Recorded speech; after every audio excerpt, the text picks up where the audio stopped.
எல்லாருக்கும் வணக்கங்க. இன்றைக்கி நம்ம வந்திருக்க கோவில் பார்த்திங்கன்னா திருக்கோஷ்டியூர் சௌமிய நாராயண பெருமாள் கோவிலோட மாசி மக தெப்பத் திருவிழாவுக்கு தான் வந்திருக்கோம்.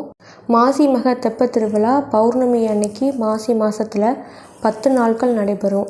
இன்றைக்கி லட்சக்கணக்கான பக்தர்கள் வந்து கலந்து கொண்டு விளக்கேற்றி வழிபாடு செஞ்சாங்க. அந்த நிகழ்வை தான் நம்ம பார்த்துக்கிட்டு இருக்கோம். நம்ம இந்த வீடியோவில் புதுசாக போகிறவங்க எப்படி விளக்கேற்றி வழிபாடு செய்யணும், ஏற்கனவே விளக்கு எடுத்துகிட்டு போனவங்க நிறைவேறின விளக்கை என்ன செய்யலாம், நிறைவேறாத விளக்கை என்ன பண்ணலாம் அப்படின்னு ஃபுல் டீட்டெயிலாக நான் அந்த வீடியோவில் சொல்ல போகிறேன். ஸ்கிப் பண்ணாமல் முழுசாக பாருங்கள். சௌமிய நாராயண பெருமாள் கோவிலுக்கு சொந்தமான தெப்பத்தை சுற்றி எல்லா பக்கமே மக்கள் வந்து விளக்கு போட்டு வழிபாடு செஞ்சுட்டே வந்திருந்தாங்க. அங்கங்கே அன்னதானமும் கொடுத்தாங்க.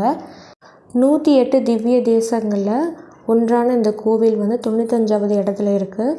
இந்த கோவிலில் 4 உலகம் வாழும் பெருமாள் வந்து இருப்பார். இந்த கோவிலோட ஹிஸ்ட்ரியும்